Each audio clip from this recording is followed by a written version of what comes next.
All right, welcome back, everybody, to the Keep Growing podcast. This is David Ziebler, and as always, I have Cathy Cannon with me today. Hi, Cathy. Hi, how are you today? I'm doing wonderful. Good. Thank you for being here with me today, and thank you to you, Dr. Shreepada Tripathy, for being with us today. I appreciate it. How are you? I'm well, sir. How are you? Doing great, doing great. Very excited to have you here today, and very excited for those of you who are out there in radio land listening to us. We appreciate you. And we appreciate all that you do for us by sharing, commenting, and just in general, putting some questions out there or some topics for us to discuss and answer. We appreciate you listening, and let's get right into it. Today we've got a very, very serious, sensitive, I think thought-provoking podcast for you. You know, they happen to be like that every now and then. And Dr. Tripathy is with us here today to share his story, but also to talk about something that I think many of us have experienced at one point in our life, which is, in one way or another, being marginalized, being discounted, being a person who's experienced prejudice or bias for one reason or another. And we often think about it as, you know, being related to race, but it can be related to gender, to sexual orientation. It can be related to political affiliation. It can be related to the work that you do or the work that you don't do or can't do.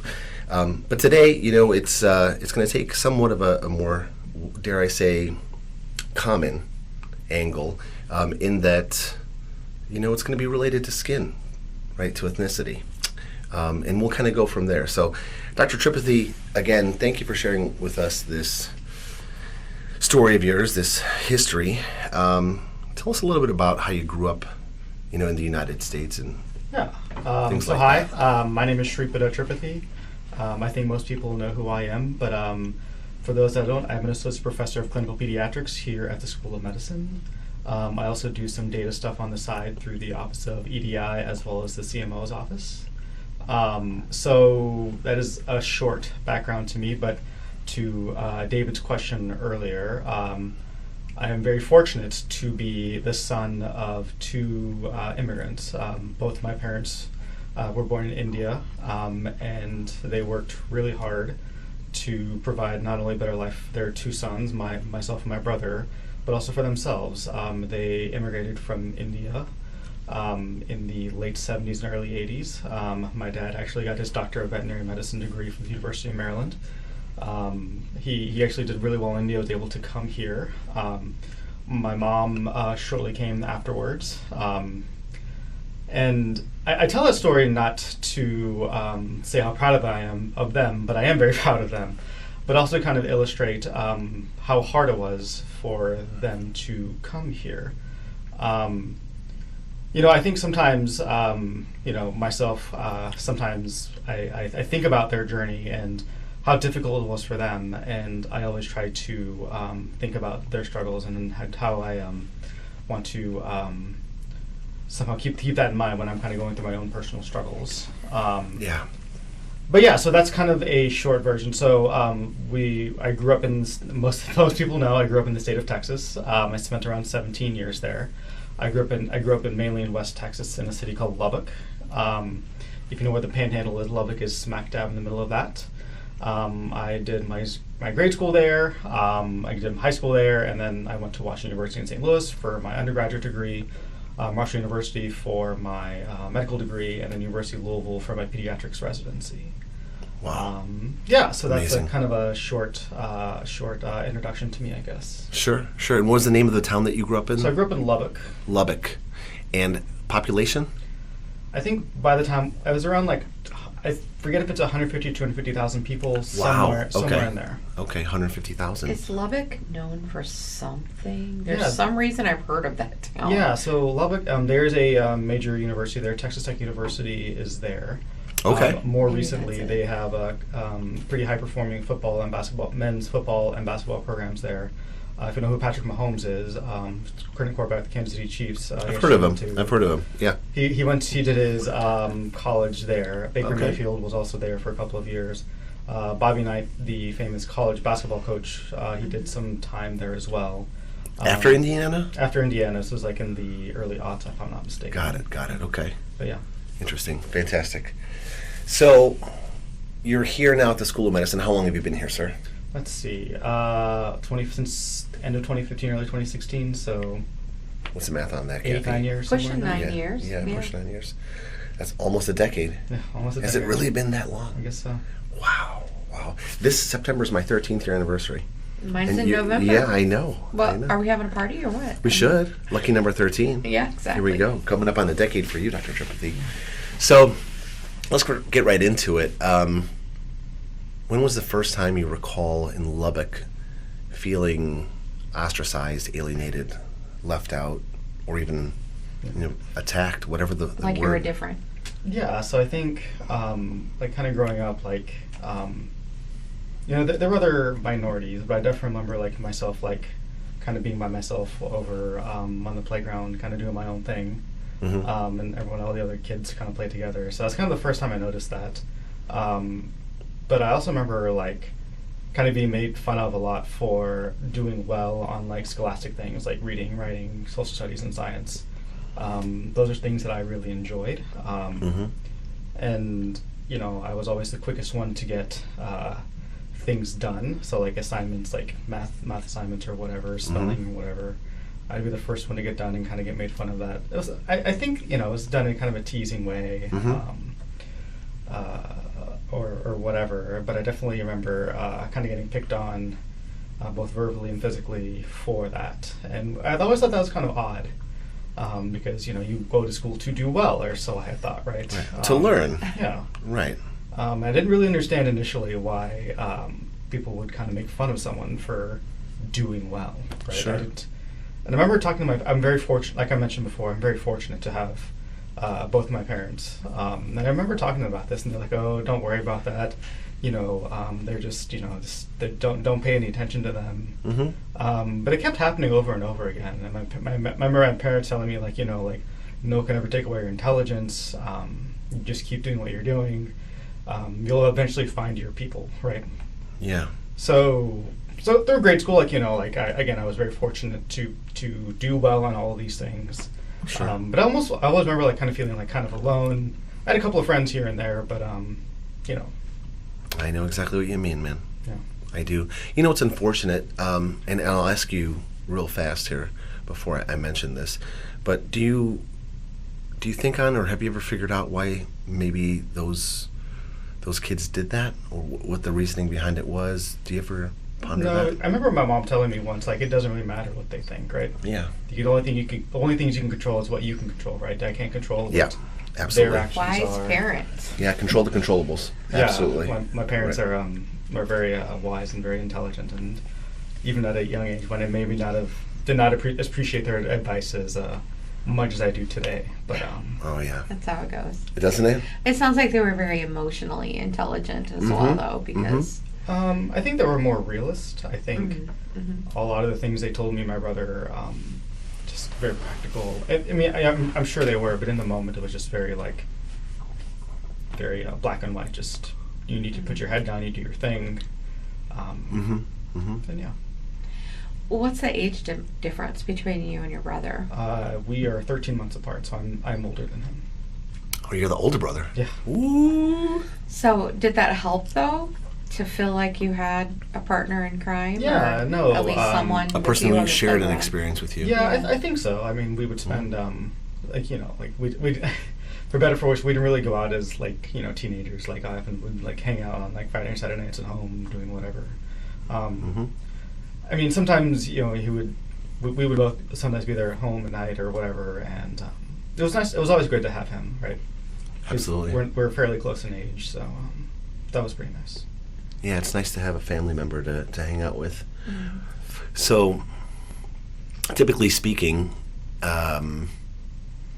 when folks do these types of things when they're young, and we carry this into our adulthood, my experience and my studies have taught me that when we see others doing well, when we want to do well, that it triggers us, it upsets us, it makes us feel shame, inadequacy, jealousy, envy, because we want this, right?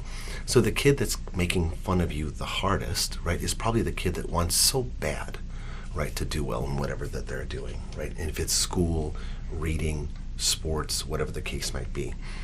And it's a very visceral, I think, basic, for lack of a better term, basic in the sense of like, who we are at the core as humans, like our medulla oblongata, our reptile brain, we get angry, right, and we lash out.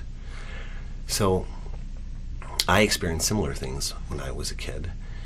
I grew up on the south side of Chicago, which was very, very diverse, but then I moved to a small rural town in central southern Illinois, well, upper central Illinois, Minooka, which is, if there's a 50-mile radius of suburbs outside of Chicago from the epicenter of it, I grew up on the 57th mile, right? So the suburbs ended and then boom, it was cornfields. But we still had horses at our football games on Friday nights, and cowboy hats, and it was a big deal for me to be brown and in a town of 5,000, and I heard certain things, but I realize now that things that are different often scare us, whether it's people with a better brain than us, sometimes perceivably, people with different, shades of skin, or even people who are early Bitcoin adopters. Oh, right.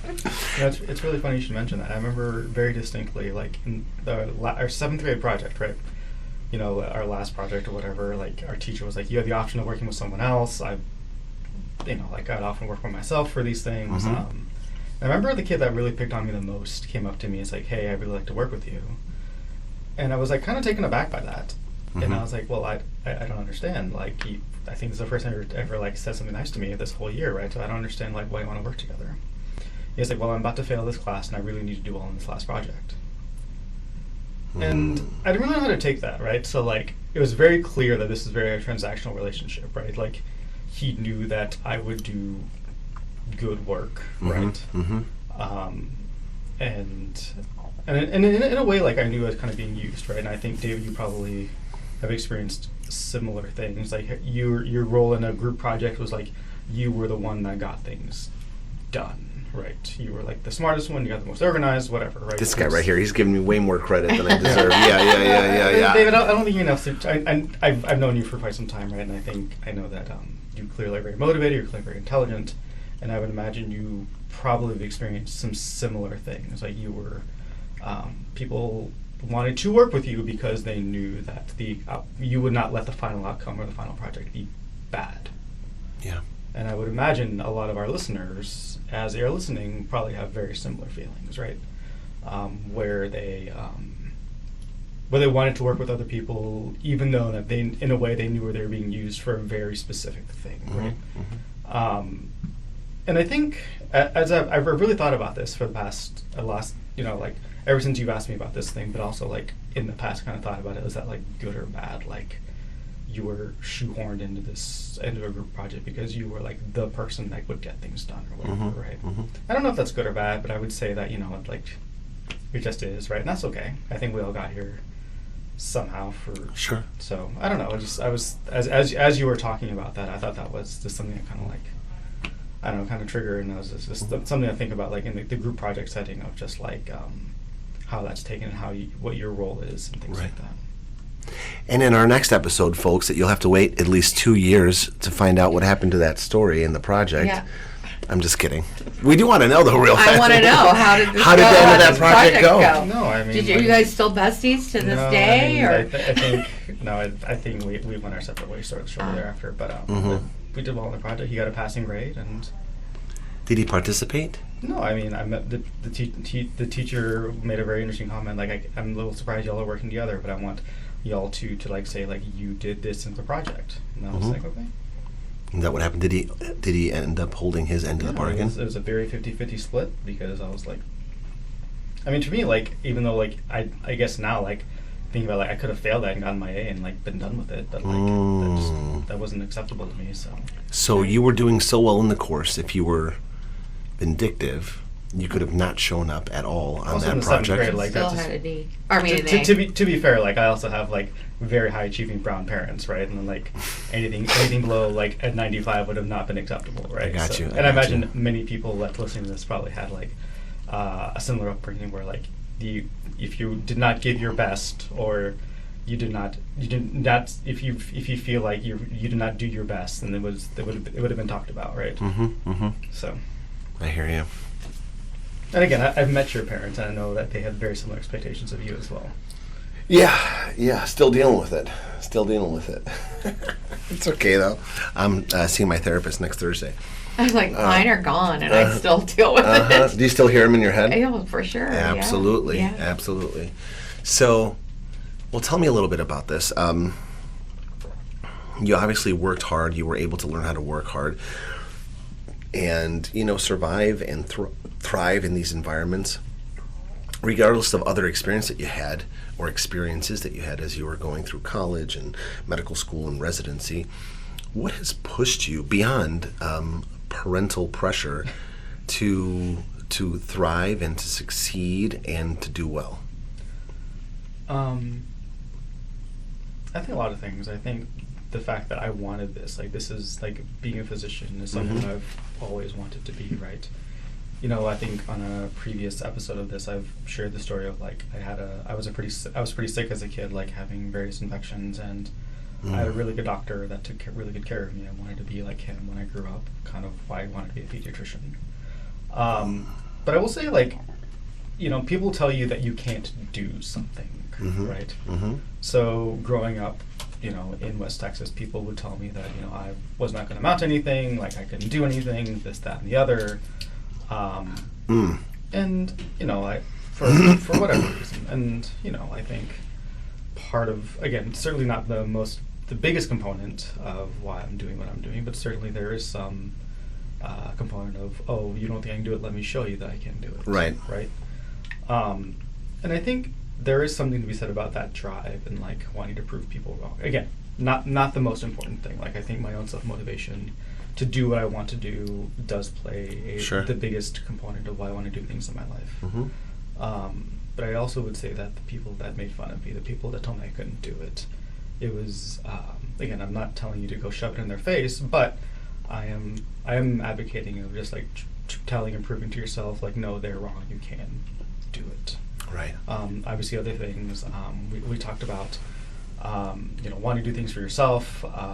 Also, I had great parents that allowed me that instilled in me the belief of I can do whatever I want to do. Certainly, that was a big factor in when I did face adversity. Their support of just it's okay. People go through adversity. You can do what it is you set your mind to. So.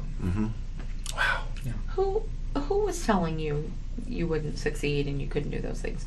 Are you referring to the other students? I mean, other students, other teachers. Why would a teacher tell you that? I don't know. But again, it's going back to the things of things I can control versus things I can't control, right? Yeah. I don't know. I really don't know. And Teachers are humans too. Humans make mistakes. Humans come in all personality types, regardless of age. They have traumas, they have pasts, they have insecurities. To be fair, I've had some truly wonderful teachers and truly some wonderful mentors that did help me cultivate my passions and that did believe in me and did help me along with things I didn't do particularly well at. So that was also really nice too. Yeah, for our listeners who have hung on, at this point, we've been going for about 18 minutes. I think it's important to understand that this isn't like a podcast episode where we're talking about, racism and how terrible it is, of an epidemic and problem in this country, and that every single person out there ever to exist that's not of a different shade of melanin than your average Caucasian American is racist. No. This is a individual's experience with some prejudice and some bias, and our intention for this episode is to talk about and interview this person and share stories about their life regarding how they overcame with some experiences, right? This isn't the whole of their educational or life experience, but it's something that we can all learn from and grow from. So it's very important for us to understand that, and probably should have made that disclaimer at the beginning, but I think it came at the right time for us. So one thing that I think would be a great topic for us to continue to talk about is, as you continue to grow in your career, you've been here almost 10 years. How old are you, sir? I just turned 39. You just turned 39. Awesome. Oh, you're right on the cusp. Yeah, 40, here we go. You've got a lot of career ahead of you. How do you plan to finish the next 40 years of your life, working and doing things? What do you got going on? So one of the things that I want to focus on more, doing the things that make me happy, personally, professionally, and things like that. Mm-hmm. And try to minimize the things that don't make me happy, right? And I think that's easy to say, but I think saying yes to the things. I've been very fortunate in my career here that I've made associate. I'm doing some really cool things in a bunch of different places. Associate professor. Yeah. From assistant professor. Yes, from assistant to associate. So that's a promotion, Yeah. right? You're on track to become full tenured Fingers crossed professor. one day. Absolutely. When did you get associate? How long has that been? Let's see, 2021, I think. Oh, 2020 okay. or 21, I think. Congratulations. So you've got about 4 years of it under your Yeah. belt. Okay. So I really want to focus on the things that make me happy, and I think, teaching, mentoring residents, working with others on common things. I think that really makes me happy. I've had the opportunity to work with some really cool folks here. I think the people in the EDI office under Dr. Alameen and Dr. Prakash in the CMO's office, I've had the opportunity to work with some really cool and really interesting people that really piqued my interest in things that I just didn't know a whole lot about, and hearing about their work really motivates me to figure out, okay, this is what they're working on, how can I help them? Obviously, I'm a pediatrician. I love seeing kids, so that's a pretty cool part of my job too. I'm on service later this week. Nice. And also like hanging out with residents. Right? I enjoy the teaching aspect of my job, so I'm really lucky to have really cool mentors like Dr. Jody Lack and Dr. Doug Carlson, people that Shout out. The people that I really look up to in terms of like I want to be more like them as I do this job more and more. So Wow. again, like I said, trying to do more things that I enjoy, and trying to be more selective with things I say yes to. Absolutely. So setting boundaries, but again, investing in what you love to do, what you've dedicated your life to doing because you love it. Yeah. And is this how you combat some of the negativity that you experience in life? Or is this what draws you to continue to go on when you're tired or to persevere? Because you're working like 3 jobs, right? Same institution. Yeah. That's no joke. Yeah, I don't know. There's a lot of hats. Educator, Yeah. practicing physician, and then statistician. Just some data stuff on the side. He's being humble. But go ahead. I don't know. I would say, but again, like we all want to do things that make us happy, right? Mhm. And I think the things that make us happy, we want to do more of that stuff, right? So I don't know. But at the end of the day, like we just want to do right by our patients, right by our residents, and I think those are the things that I really enjoy doing. And yeah. Yeah, I get that. Have you ever been angry at some of the experiences, going back to what we were talking about before, and carry that rage around or that anger? I would say I used to be angry. I used to be really angry at the people that used to make fun of me for various reasons, for being different or not looking like that and things like that. But I remember something my dad said, like, it doesn't help you to be angry. Like, what good does that do you? Mm-hmm. He's like, honestly, like, just do the things that make you happy. But I would say that, like, sometimes that anger can be helpful. Like I was talking about before, telling, when you achieve something, the people that told you they couldn't do it, again, don't shove it in their face, but at the same time, like, you can stand and say, you know what, I did that, and like, Sure. in your own internal thing. But I would say, like, in terms of being angry at other people, I don't know. I'm not a particularly angry person in general. I don't like being angry. So I would say that.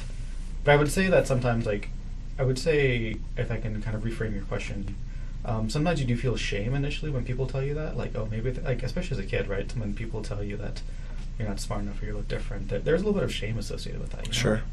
And I think when I was younger, I would be like, okay, what is wrong with me, right? Mm-hmm. And that didn't feel good. Right.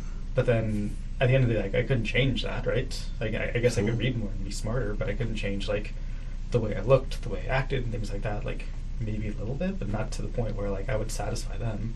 At the end of the day, I was just satisfying them, wasn't satisfying myself, right? So. Oh, man. It's such a more elevated way of dealing with the hurt and the anger, and it sounds like you moved past it pretty well. You had good parents telling you the right things. I also have a really good support system too. Like you've met my wife. I think my wife is fantastic. Shout out. And whenever I feel sad about stuff, and I can talk to her about it again. Sure. I have great friends. You met Dr. Neil Patel, one of my best friends, the best man at my wedding. I talk to my brother about that sometimes. He's a research scientist in Toronto. Again, I think whenever you do feel like that, having a good support system that you can talk to Right. about stuff like that, I think is also like really helpful. It can help you kind of work past that, and then hearing them say like, no man, you're fine, you don't need to be worried about that, or Yeah. whatever it is. So In the end, whether good or bad, what people think of us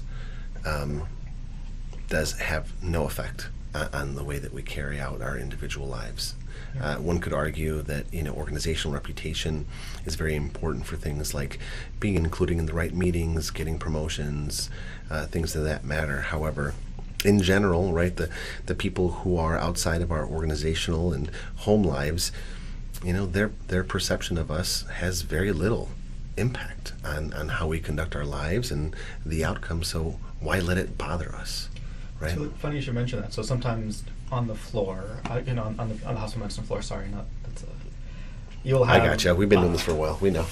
You'll have some patients that may have a slightly different view of the world and may want a Mhm. different doctor because for various reasons, right? I gotcha.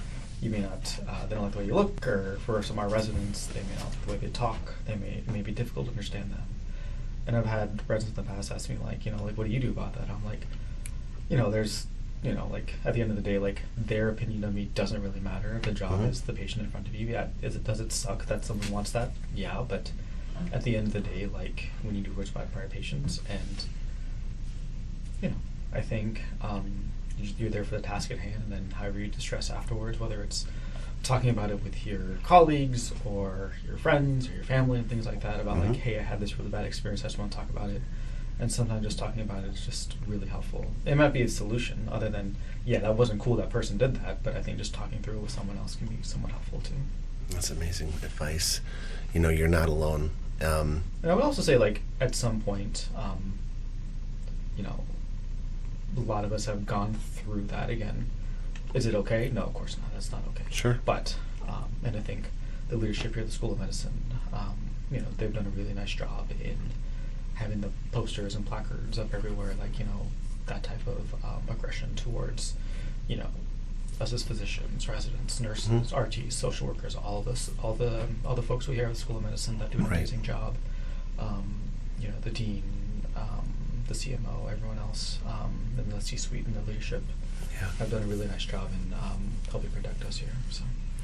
And this whole conversation really reminds me about the importance of diversity, equity, and inclusion, Yeah. right? Mhm. Because at the root of it, we're talking about, right, creating teams of people who come from different backgrounds, and that doesn't just mean, race, creed, color, religion. It means, what part of the country that you come from, what experience do you have, do you think differently than I do, and if you do, you're a value to this team, and how do we include you? How do we make it equitable for people from these various different backgrounds to participate, because when we do, we get stronger, Yeah. right?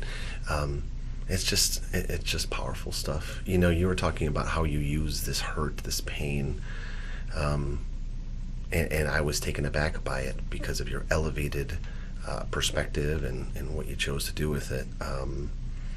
I myself, and I don't know how you handled certain things, Cathy,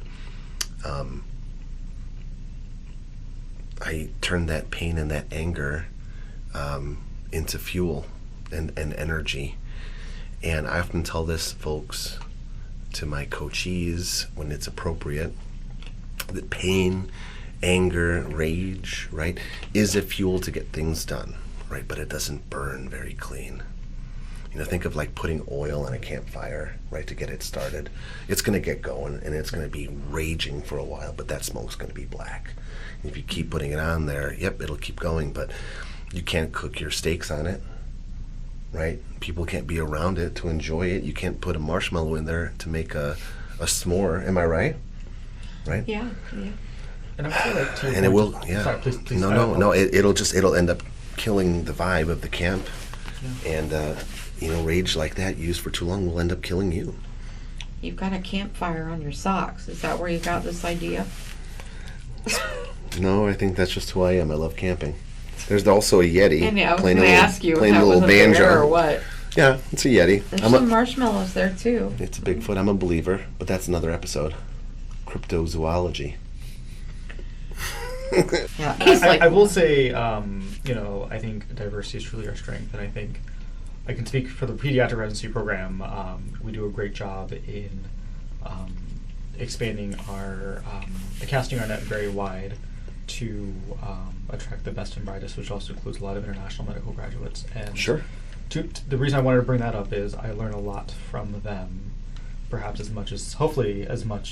learn as much from them as they hopefully learn from me. Sure. It's always interesting to talk to them about how they do things, where they came from, right, Mhm. and like what diagnoses or differentials they would think about there versus here. And it is really interesting just to talk to other, like you mentioned, David, like other people about how they do things. I've always been, they've often challenged me about like, well, why isn't it this? And I really have to think about, okay, this is what we typically see, but why isn't it what they say? And I think, like you mentioned, Dr. Lack, she has this phrase, iron sharpens iron, right? And I would Mhm. say that she's absolutely right. I think us being challenged by other people from different backgrounds and different viewpoints and things like that can only help us. And you're right, I don't want to, we're not trying to crank out a whole bunch of the same type of people. We want to crank out people that have diversity in their views and their things like that. And I think that's something that we do a really good job of here. And Mhm. and I think we have, I think we're able to do that very well. I think the number of years I've been here, we've had some fantastic graduates that have gone on to do some pretty amazing things in the world of pediatrics, and I'm sure in other departments as well. But I can confidently say in pediatrics that we're a very diverse group. They have gone on to do some fairly amazing things. So I'm Sure. very happy and very proud of that. That's awesome. And again, to your point, about diversity of background.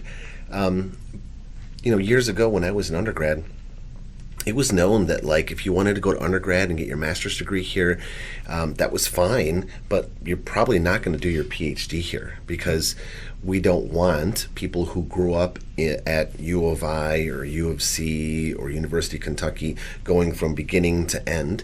We want people from other programs to come here to cross-pollinate. Yeah. Right? It's way easier for you to get into a PhD program at University of Kentucky if you apply from University of Illinois than it is, right, if you went through the whole system at University of Kentucky, because they do things differently. They have different professors. Those students were exposed to different things. And we don't just churn out, carbon copies of each other, right? So this has been going on for hundreds of years in academia. And just because, DEI seems to be something that's trendy or that's, I don't know, something that we're talking about in the last 5 to 10 years here a little bit more, at its core, academia has been all about that, right? We've been sending people to cross-educate and cross-pollinate for centuries. Yeah, and I think, in the EDI space, the inclusion part, I think is, we want to make sure that, to your point about diversity of backgrounds, but also being very inclusive of everyone that wants to do this should be able to do this, right? And I think, like I mentioned before, I've had a lot of great teachers and mentors that were wanted to make sure that everyone was brought to the table that wanted to be there. And I thought that was, for me, that was very important in my upbringing and my education as well. Nice.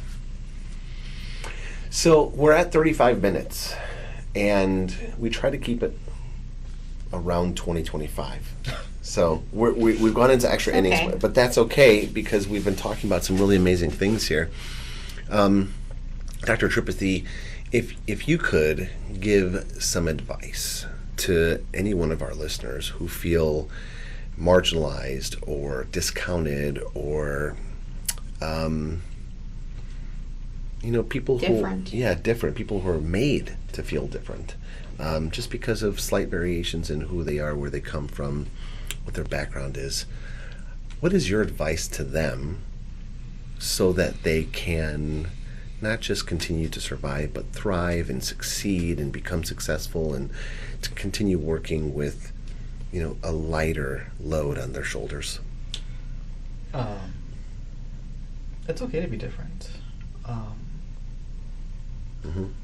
So one of my colleagues, Dr. Jerry Miller, who's another hospitalist that I work with, used to always tell me that you need to find your tribe, right? So, and what I've always taken to that is, you'll eventually find the people that you want to work with. It may take you a little bit later in life to do that, but I think that's okay. Again, like I said, I really love the people that I work with. Like I mentioned, I get to work with some pretty amazing people, both in pediatrics and outside of pediatrics as well. And again, to your point, like, it's okay to be different. I don't think people should be made to feel bad about that. And again, there are some times where people will make you feel bad about it. But I think that'll test your resilience, and I think that'll test you how bad do you want what it is that you want. And I think sometimes that quote trial by fire, that feeling of how badly do you want this, the thing that you're wanting. If someone randomly can tell you, oh, you're not good enough for that, that shouldn't be the case. Like, if you don't want to do something, that should come from you, not from some outside force. Right. But I would say that the best piece of advice I can give is, keep being you, keep doing what you want to do, and then it'll eventually pay off. I love that. It'll take a while. It may take a while. Like, for me, it took a very long time, right? Sure. No, I think most people listening know that being a physician is not a short process. You're talking about decades of education and training. But at the end of the day, I'm very happy doing what I'm doing. And eventually, the people that want what they want, that are made fun of for being different, they will eventually find what they want. That's awesome. I like that. It's a good place to end. Folks, thank you so much for listening to this episode of Keep Growing. As always, Cathy, thank you for joining me today. Dr. Tripathy, thank you for sharing your thoughts and your wisdom. It's always a pleasure. Likewise. We'll have you back again if that's okay. Sure. Maybe you need to bring your parents. Oh, that'd be nice. I'm for it. But that's up to you. You met my mom and dad. I'll ask them. Beautiful people. Well, thanks again, folks. Don't forget to like, share, subscribe, and comment. And we'll see you next time. Keep growing.